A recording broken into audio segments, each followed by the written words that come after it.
Welcome to the MPLX second quarter 2025 earnings call. My name is Ted and I'll be your operator for today's call. At this time, all participants are in a listen-only mode. Later, we will conduct a question-and-answer session. Press star 1 on your touch-tone phone to enter the queue. Please note that this conference is being recorded. I'll now turn the call over to Christina Kazarian. Christina, you may begin. Welcome to MPLX's second quarter 2025 earnings conference call. The slides that accompany this call can be found on our website at mplx.com under the Investors tab. Joining me on the call today are Maryann Mannen, President and CEO, Chris Hagedorn, CFO, and other members of the executive team. We invite you to read the safe harbor statements on slide 2. We will be making forward-looking statements today. Actual results may differ.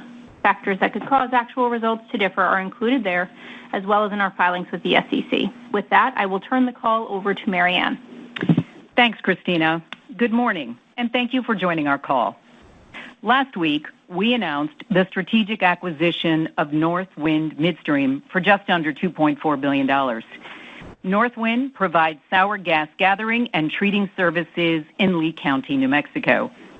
The system adds over 200,000 dedicated acres in the Delaware Basin, 200-plus miles of gathering pipelines, 2 operating acid gas injection wells, and a third permitted. The system currently has 150 million cubic feet per day of sour gas treating capacity. We will be completing the expansion to 440 million cubic feet per day, expected to be online in the second half of next year. The system is supported by minimum volume commitments by top regional producers.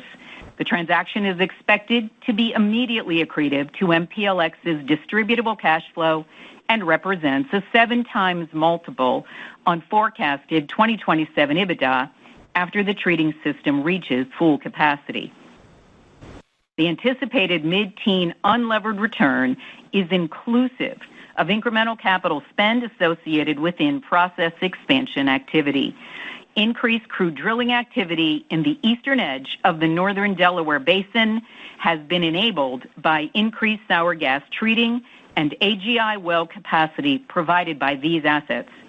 The assets will provide prompt treatment solutions for existing and new producer customers. Our fee structure comprises gathering, compression, processing, as well as more extensive CO2 and H2S treating. The higher levels of CO2 and H2S merit a higher fee structure compared to other regions. On average, this gets to an aggregated rate significantly above other regions. These assets are complementary and adjacent to our existing Delaware Basin natural gas system and will expand MPLX's treating and blending operations. The addition of 200,000 dedicated acres will increase MPLX's access to natural gas and NGL volumes. The optionality to direct these new volumes through our integrated system will accelerate our growth opportunities in the Permian. MPLX has also completed 2 previously announced Permian-based acquisitions. In June, we closed on the acquisition of an incremental 5% stake in the Matterhorn Express pipeline, further enhancing our integrated natural gas value chain in the Permian Basin. In July, we closed on the remaining 55% interest in the Bengal NGL pipeline system. Full ownership of Bengal and its expansion opportunities enhance our Permian platform as we connect growing NGL production from the wellhead to our recently announced Gulf Coast fractionation facilities. The progress and execution of our strategic initiatives give us conviction in the sustainability of our mid-single-digit adjusted EBITDA growth outlook for 2025 and beyond. In the second quarter, we reported adjusted EBITDA of $1.7 billion, a 2% increase year over year.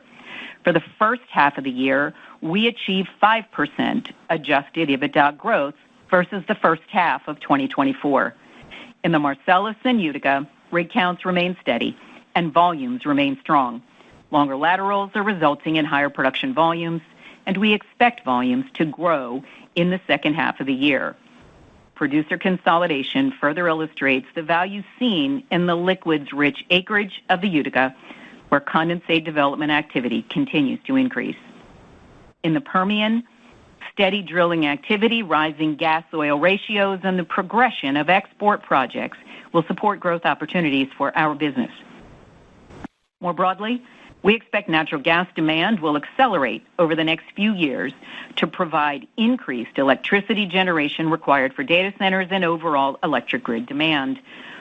As demand for natural gas-powered electricity rises, MPLX is well-positioned to support the development plans of its producer customers.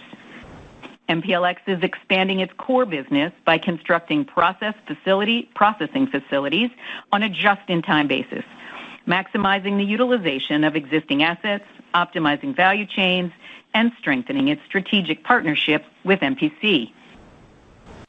MPLX is advancing its strategic growth objectives within the Permian. Our 7th processing plant, Secretariat, is expected to be online by the end of 2025. Secretariat's 200 million cubic feet per day of processing capacity will increase MPLX's total Permian processing capacity to 1.4 billion cubic feet per day. We are progressing the expansion of Bangle's mainline from 250 to 300,000 barrels per day, which we expect to enter service in the second half of next year. Bangle is an instrumental piece of MPLX's integrated Permian NGL value chain, and it will deliver volumes to MPLX's 2 Gulf Coast fractionation facilities, which are being constructed near the Galveston Bay refinery. The first frac, as well as our joint venture export terminal, is expected to enter service in 2028, and we anticipate the second frac will enter service in late 2029. Once complete, MPLX's fully integrated NGL value chain will stretch from the wellhead to water on the Gulf Coast and will supply LPGs to a growing global market. Within natural gas, we are advancing our value chain strategy. MPLX and its partners recently upsized the Traverse natural gas pipeline from 1.75 to 2.5 BCF per day following strong customer demand. The additional capacity for bidirectional service between Agua Dulce and Houston area highlights the value shippers ascribe to assessing multiple premium markets on the Gulf Coast. The continued build-out of our Permian to Gulf Coast natural gas system enhances our ability to provide shippers with premium market access and superior flexibility while enhancing MPLX's natural gas value chain through additional growth opportunities. MPLX has announced $3.5 billion of bolt-on transactions in 2025, and we remain on track to invest $1.7 billion on our organic growth plans in 2025, have already deployed 40% of this capital in the first half of the year. Over 90% of MPLX's total growth capital is being allocated to opportunities within our natural gas and NGL services segment. In the Marcellus, our largest operating region, construction of our Harmon Creek 3 processing plant and fractionation capacity align with producer drilling plans. This new complex will feature a 300 million cubic feet per day gas processing plant and a 40,000 barrel per day deethanizer supported by strong producer commitments. By the second half of next year, we anticipate MPLX's gas processing capacity in the Northeast will reach 8.1 billion cubic feet per day, and fractionation capacity will reach 800,000 barrels per day. In our crude oil and products logistics segment, we are expanding crude gathering infrastructure in the Permian and Bakken basins, advancing butane blending initiatives at our product terminals, developing new market outlets, driving organic volume growth through our integrated network, and pursuing other high-return projects aimed at maximizing the utilization of our assets. We are firmly committed to growing the partnership through our lens of strict capital discipline. We expect mid-teen returns on our investments and are confident that successful execution of these projects will extend the durability of our mid-single-digit growth trajectory. This positions us to continue reinvesting in the business while supporting consistent annual distribution increases. Our strong financial flexibility enables us to pursue strategic acquisitions that complement our organic growth plans. We stay disciplined in our approach and have ample capacity to pursue more opportunities while maintaining leverage below 4 times. With a pipeline of growth opportunities, we are well positioned to generate resilient cash flows that underpin our commitment to deliver long-term value and return capital to unit holders. Now let me turn the call over to Chris to discuss our operational and financial results for the quarter. Thanks, Maryann. Slide 10 outlines the second quarter operational and financial performance highlights for our crude oil and products logistics segment. Segment adjusted EBITDA increased $39 million when compared to the second quarter of 2024. The increase was driven by higher rates and throughputs across our systems, partially offset by higher variable operating expenses. Pipeline volumes were up year over year, primarily due to increased refinery demand and incremental gathering volumes in the Permian. Terminal volumes were flat year over year. Moving to our natural gas and NGL services segment on slide 11, segment adjusted EBITDA decreased by $2 million compared to the second quarter of 2024, as growth from equity affiliates was offset by higher operating expenses and project spending. Higher project spending in the second quarter included significant planned maintenance at 13 plants in the Marcellus, Bakken, and Rockies regions, all of which were safely and successfully executed by our operations teams. Gathered volumes decreased 1% year over year, as growth in the Southwest was primarily offset by less dry gas production in the Utica and declining production in the Rockies. Processing volumes increased 2% year over year, primarily from increased throughput in the Utica and Permian basins. Processing volumes in the Utica have increased 13% year over year, showing the value of the liquids-rich acreage. Marcellus processing utilization was 92% for the quarter, reflecting strong producer activity in the region. Total fractionation volumes declined 5% year over year, primarily due to lower ethane recoveries in the Marcellus due to downstream third-party maintenance and outage time. Moving to our second quarter financial highlights on slide 12, adjusted EBITDA of $1.7 billion and distributable cash flow of $1.4 billion increased 2% and 1% respectively from the prior year. Project-related expense increased over $30 million in the quarter, and we anticipate an incremental $40 million increase from second quarter to third quarter, primarily due to some planned tank maintenance within refinery logistics. MPLX returned nearly $1 billion to unit holders in distributions and $100 million in unit repurchases. We retired $1.2 billion of senior notes scheduled to mature in June and ended the quarter with a cash balance of $1.4 billion. Looking forward, MPLX intends to finance its recently completed acquisition of the remaining 55% of the Bengal pipeline system and its announced acquisition of Northwind Midstream with debt. MPLX maintains a strong balance sheet and the ability to keep leverage below our comfort level of 4 times. Now let me hand it back to Maryann for some concluding thoughts. Thanks, Chris. MPLX has demonstrated its ability to grow both cash flows and unit holder distributions by executing on its strategic priorities.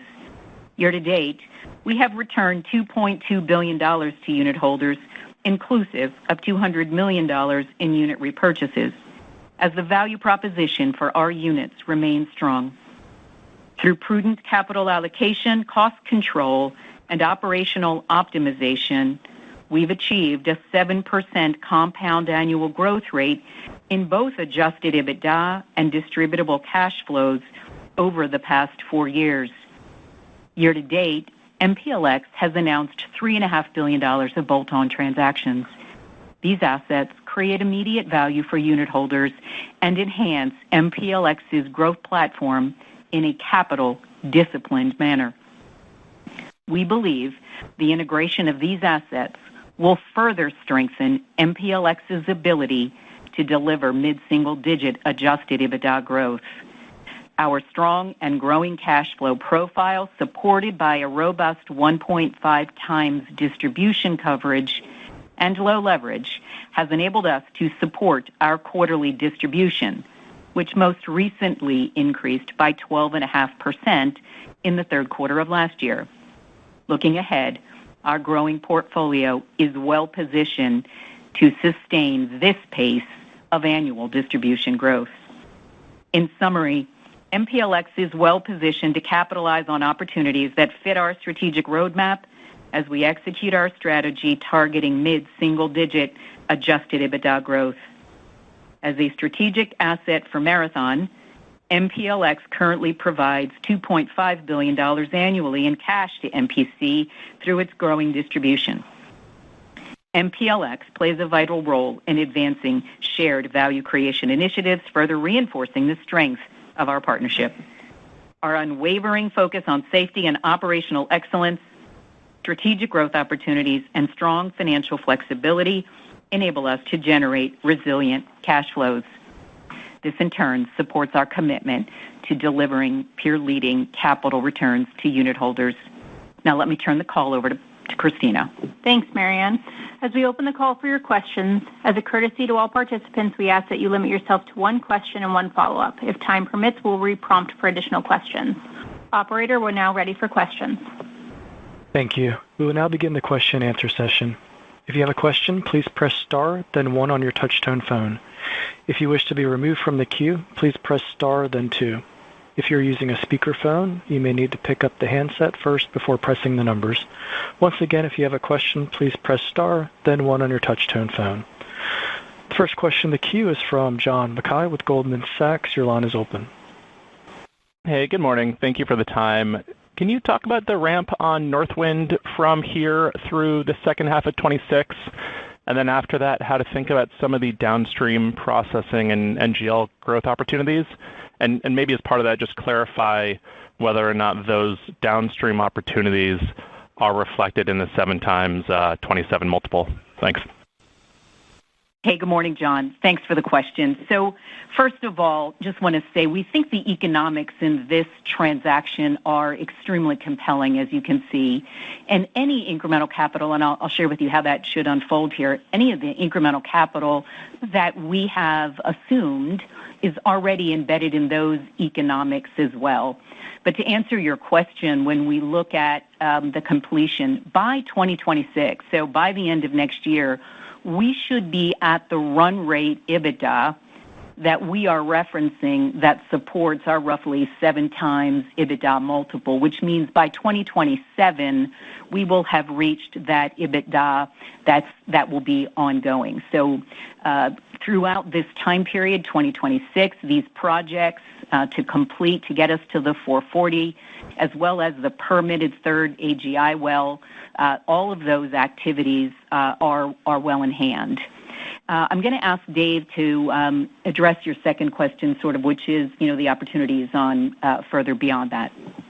Yeah, thank you, Marianne. And so, John, just to touch on that, let me be first clear that those incremental growth opportunities are not in our base economics and our base assumptions of Northwind. With that being said, it does provide the platform for a lot of incremental growth opportunities that we are currently evaluating. And not only just growth, but also incremental, optimization and commercial optionality as we go forward with the Northwind. So I think over, the next year or so, as we continue to build out and ramp up the Northwind volume, we'll continue to evaluate those commercial and growth opportunities, and I think those will be all accretive to the base investment. All right, that's great. I appreciate that. Maybe looking a little wider, you've announced a lot of bolt-ons and projects over the last year. It's given some longer-term visibility on EBITDA growth. Could you talk a little bit about the distribution, one, kind of what you're thinking for this year, and then looking forward, kind of how many years of 12.5% growth could we expect from here? Yeah, sure, John. Thank you. So, look, we believe our 12.5% distribution increase is supported, very durable, by the growth that we are trying to deliver. I mentioned 7% growth. We've seen that over the last few years, both in EBITDA and in distributable cash flows. So certainly, as we've been committing, we think that 12.5 2026 and beyond, certainly for the next few years, is very durable. So most definitely 12.5% well within our sights, and you can continue to see the opportunities. Dave mentioned a few of them here. You know the work that we're putting together, both on our capital plan. We've got assets in the Permian coming online. I mentioned Secretariat that will be completed by the end of this year. All of these commitments support our durable cash flows and therefore the 12.5% distribution increase that we've been committing to. That's great. Thank you. You're welcome, John. The next question in the queue is from Manav Gupta with UBS. Your line is open. Congrats on the good deal. My first question is, Marianne, there were some recent comments made about, LPG exports being in the bear market and why it probably is not good to invest in these. You are obviously building your fracs, and then your partner is going to export some of the stuff. So just trying to understand what gives you the confidence that you and your partner can make the economics work on the new fracs as well as exporting them, given some of the bearish market sentiment on LPG exports. Yeah, good morning, Manav. Thank you for the question. We are very confident in our ability to fill those fracs. As you know, we've committed to completion frac 1, 2028, frac 2, 2029. One of the other elements that we've been sharing is, in addition to that, we've got third-party contracts that will also expire, that will obviously come across our system. We continue to believe the economics will be there. We recognize sort of some of those comments as well, but we're highly confident in our ability both to fill those fracs and see the economics in that export model. Perfect. Thank you. And then a quick follow-up, the overall Permian growth strategy, you're pursuing multiple ways to grow your Permian alone with JV partners. Can you just talk about, how you're looking at this Permian growth strategy for over the next 2 or 3 years? Thank you so much. You're welcome. Thank you. As you know, we've been working on our Permian growth strategy for the last few years. We think this acquisition that we've talked about, Northwind's, one, both adjacent and complementary to our current system. We have completed other acquisitions, the completion of Bengal as an example. We just closed that, giving us 100%. We've talked about moving that from 250 to 300. That's well on its way. When you look at our capabilities in this region, obviously, this particular northern edge of the Delaware has some of the best rock, we think, in the Permian, lower gas to oil ratios. Obviously, it comes with some complexity given the H2S and CO2 content, but we can provide the processing and treating capabilities here and works extremely nicely with the rest of the commitments we've made in the Permian. So we think for the next few years we can continue to look for other opportunities, and as we build out this comprehensive system, we should be able to demonstrate our commitment and our ability to deliver on this Permian strategy. Thank you. And the next question in the queue comes from Keith Stanley with Wolfe Research. Your line is open. Hi, good morning. Marianne, you said at the end of your prepared remarks that acquisitions will strengthen the ability to generate mid-single-digit growth. As you get larger, should we think of acquisitions as a component of getting to the mid-single-digit growth, or should we think of that as incremental to the growth rate? Yeah, good morning, Keith. When we think about our strategy, we've said we'll put capital to work organically. This year, it's in a range of about 1.7. As you know, we've got Secretariat. We've got the first phase of our frac.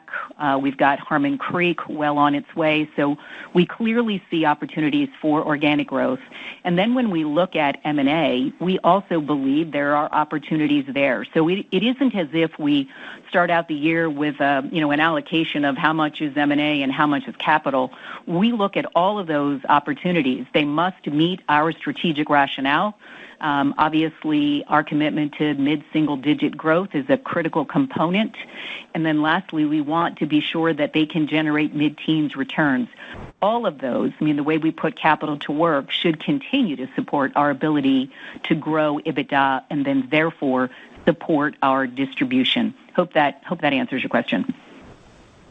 It does. Thank you. The second one, on Northwind, can you say any sense of how long the existing processing and transportation contracts are for those assets, and maybe walk through the mechanics of how you would eventually control the NGLs as the gatherer and treater? Would you need to add processing to the footprint, or any details you can provide?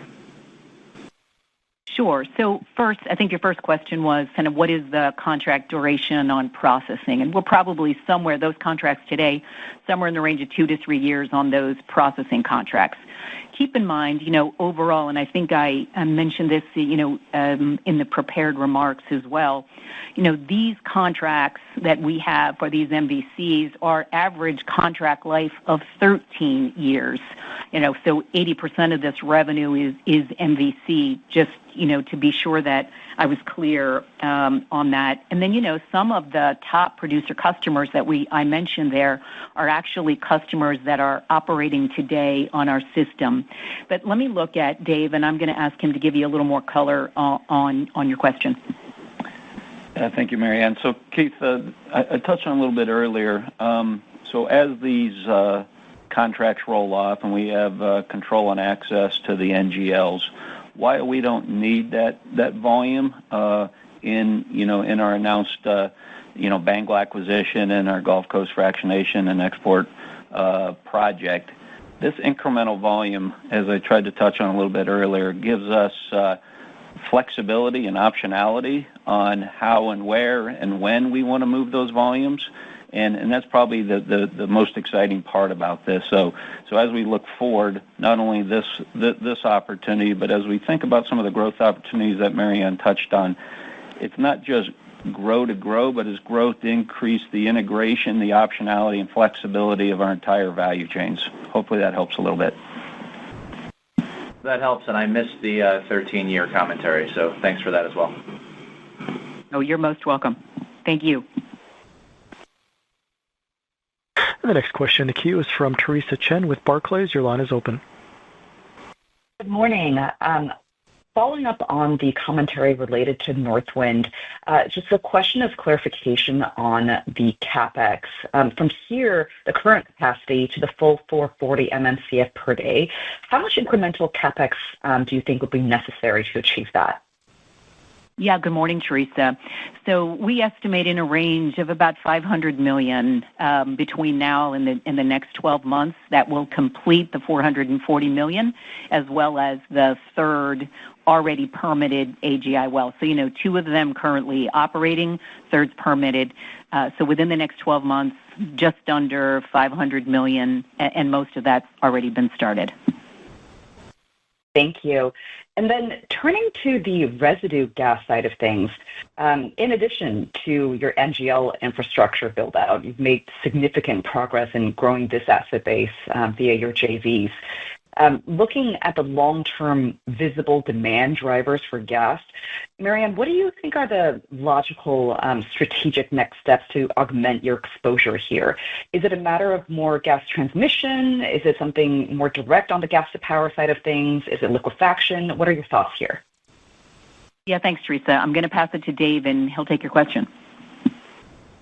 Hey, Teresa, I'll kick it off, and maybe I can ask some of my peers if they want to add on to it when we think about data centers and some of the other growth. But, yeah, you touched on it, and, as we think about the Permian and specifically, and as you know our strategy, a lot of long-haul pipelines out of there, we do not think that there's an overbuild situation on long-haul pipes. Let me start with that. So, whether it be Whistler, Blackcomb, Matterhorn and our increased equity ownership in that, you could see that we have a lot of confidence in the growth, not only the growth profile of the Permian on the gas side, but also the demand side of it. So, as you know, down in the Gulf Coast with a lot of the LNG activity, but also with the increased growing activity around data centers, we believe not only from a supply but also from a demand perspective, there's a lot of opportunity, and I think we've proven that with the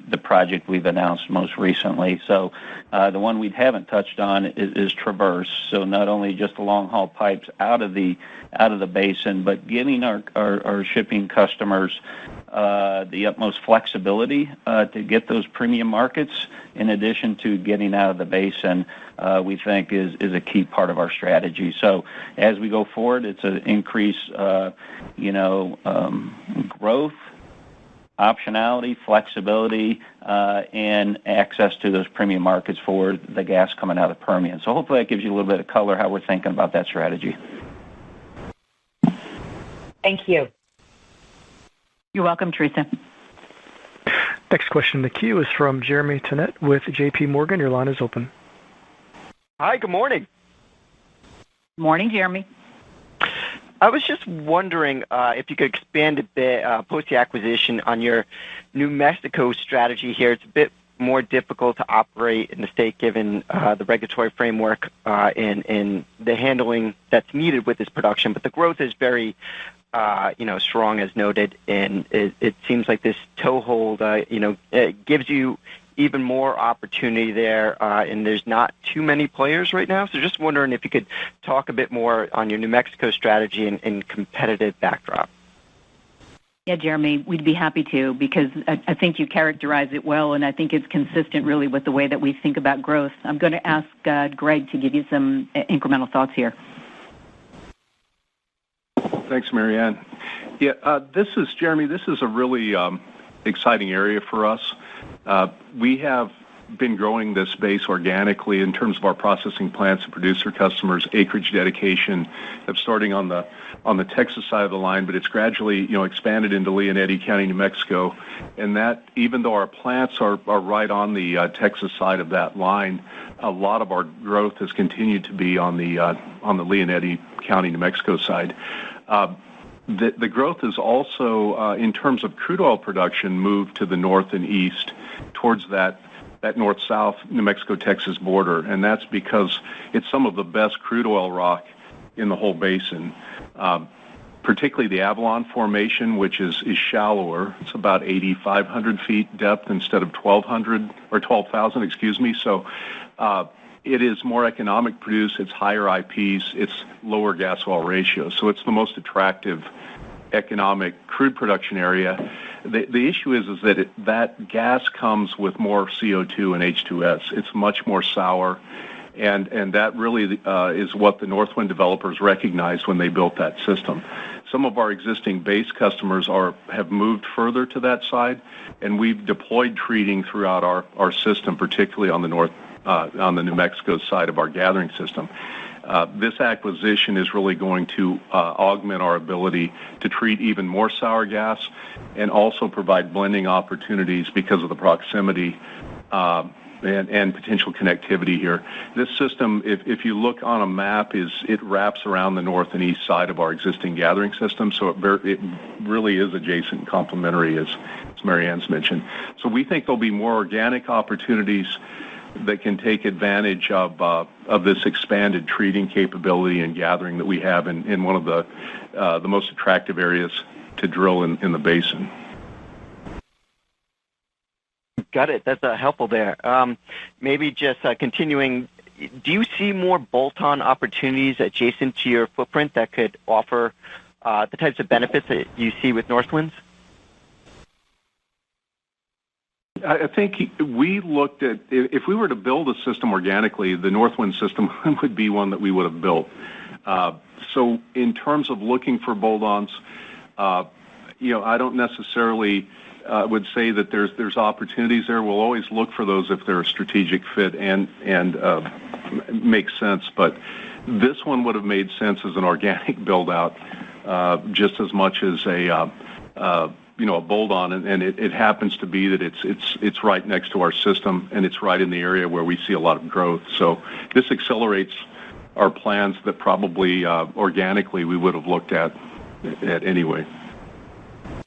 Jeremy, it's Marianne. I would say Greg's already said it, but at the risk of repeating, I'll say we've said it's adjacent and it's complementary. I like to say it's about as perfectly as one could expect. And then you have the economics that I think we've tried to share with you. We think they're pretty compelling, supported by the average contract life of 13 years. Over 200,000 dedicated acres in the Delaware, and none of the economics, when we talk about that roughly 7 times multiple, reflect any upside from that. So we're pretty pleased with this, and we think it will continue to give us opportunities to grow beyond what we've been sharing with you here. Got it. I'll leave it there. Thank you. And the final question in the queue is from Michael Bloom with Wells Fargo. Your line is open. Thanks. Good morning, everyone. Apologies. One more clarification question on the Northwind deal. I guess as it relates to the gas and liquids that you'll gain access to eventually, can you just clarify, will you be able to accommodate those incremental volumes on your existing planned NGL pipes, fracs, export docks, et cetera, or would you need to add capacity? And if so, what type of investment will we be looking at? Good morning, Michael, and no problem. I'm going to ask Chris to share his thoughts to your question. Yeah, Michael, what I would remind you of is that when we announced the Gulf Coast fractionators and related NGL value chain, we actually had full line of sight to filling those fracs and Bengal. So as we sit today, that value chain is full. So when we think about the 70 of liquids that comes with this, and I will say that the liquid side of this come immediately. When I say this, the Northwind liquids, so we'll call it between 50 and 70 a day of liquids. Those are incremental to the liquids that we already have access to. So we'll be, looking to explore other opportunities how to drive economic value out of those. It does provide optionality, right, as we think about our existing NGL value chain as to how we do most economically utilize that value chain. So that's something I know the team has been looking at. And Sean, I don't know if there was anything you might want to add. Yeah, Michael, this is Sean. On top of what Chris just mentioned, as you know, earlier this year, Marianne mentioned earlier that we're at 250,000 barrels per day on Bengal already this year with expansion in the second half of 26 to go to 300,000. As Chris mentioned, that optionality beyond that will give us tremendous flexibility to continue executing our strategy. So we feel really good at the spot we're in, and we'll continue looking to maximize the organic that now Northwind will bring options to us. Got it. Thanks for that. That's all I had today. You're welcome, Michael. Thank you. With no further questions, I'll turn the call back over to Christina. Thank you for your interest in MPLX. Should you have more questions or if you'd like clarification on topics discussed this morning, please contact us and our team will be available to take your calls. Thank you for joining us today. This concludes today's call. Thank you for your participation. You may disconnect at this time.